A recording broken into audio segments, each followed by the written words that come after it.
I have a million qualms with RFK Jr. I've told you why I don't support him. I mean, for one thing, he's pro-genocide, loves Israel genocide. That is a red line for me. I'm not going to support anyone that supports the slaughter of 200,000 people. However, sometimes he says things that are kind of third rail for most politicians, for most of our ruling elite. Here he is. This should be national and international news. You have a presidential candidate saying the awful garbage U.S. intelligence services, the CIA, killed their father.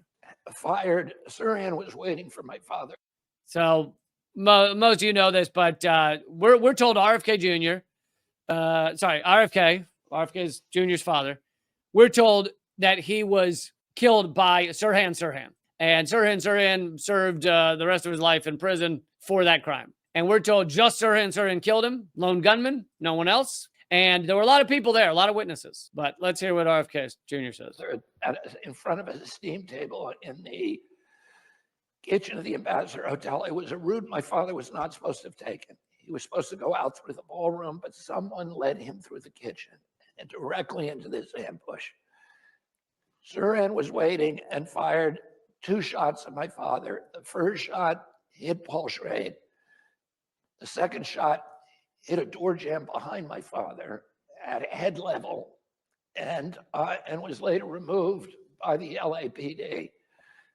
He was then grabbed by 6 men, including the 1960 decathlon champion Rayford Johnson, who's one of my father's best friend, Roosevelt Greer, who was one of the fearsome foursome, and a number of other people. They grabbed him and they pointed his gun. They grabbed his hand first and bent him over the steam table. So he was on the steam table on his back, and they forced his arm away from my dad. Rayford Johnson later told me, although Sirhan is a tiny little guy, he had superhuman strength and that he could not pry the pistol from his hand.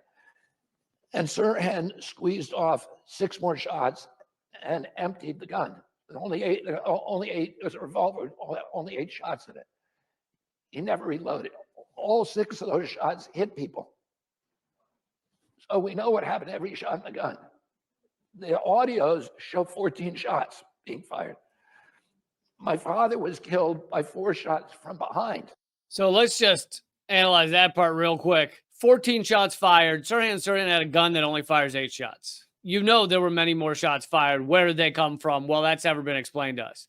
On top of that, he said, we know that my father was killed with shots from behind. Sirhan was in front of him. Sirhan was always 5 feet in front of him. And there was 77 eyewitnesses that he was always in front of me. He never was behind my dad. The larger question is who, in other words. So wait, if you give me 1 minute, I'll finish. And I think I'm going to answer your question. And left a carbon tattoo. And they were fired from behind. The man who was standing there was a man named Eugene Censored, who was the security guard who had led my father into the ambush. And he had one hand, his right hand was, or his left hand was holding my father's left elbow. He was standing behind him and he had his gun drawn. He was witness with it. My father, when he died, he fell. And I was with my dad when he died. When he fell backwards onto Cesar, and Cesar was on the floor below him. And my father must have known that he was being shot from behind, because the last thing he did was reach around and pull off Cesar's clip-on tie. And the photographs of my father on the floor have him with that clip-on tie in his hand. And Cesar then pushed him off and got up with his gun drawn, which everybody saw. He later told the police that he had been firing at Sirhan, but nobody ever saw that. There's no evidence that my father was shot 4 times. One of the shots went through his shoulder pad harmlessly and into the ceiling. The other shots were, fatal. The worst shot was the one behind his ear, but it left a carbon tattoo. And there's a recent book about Eugene Censored. I had communications with Eugene Censored, who died during COVID. But I was talking to him at that time and seeing if I could come visit him. He'd moved to the Philippines. He was an avowed racist. He hated my family. He had gotten the job 2 days before as a security guard at a security company and never been employed as a security guard before. His real job was at the Lockheed and formerly the Hughes airline plants in Los Angeles, which are CIA operations.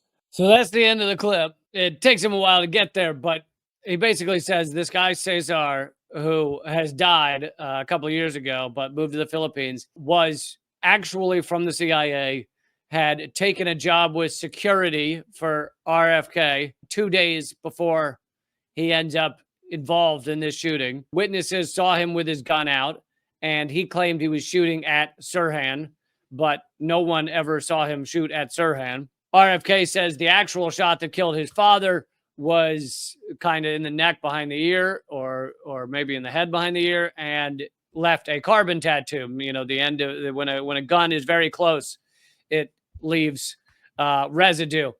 And so this formerly CIA guy who joined the security detail 2 days before and provably had his gun out as RFK was killed, yeah, he was just there for security, just to help out, just really wanted to help out. But anyway, the reason, and I've covered RFK to some extent, the assassination of RFK to some extent before, but the reason I wanted to show this is because this should be a massive story. A current presidential candidate says the CIA executed his father, who was likely about to win the presidency.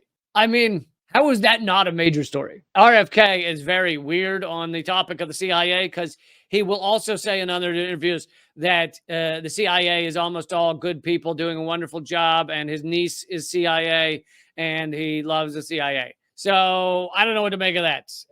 Why the CIA, who killed both your father and your uncle, who was president at the time, why would you then like them?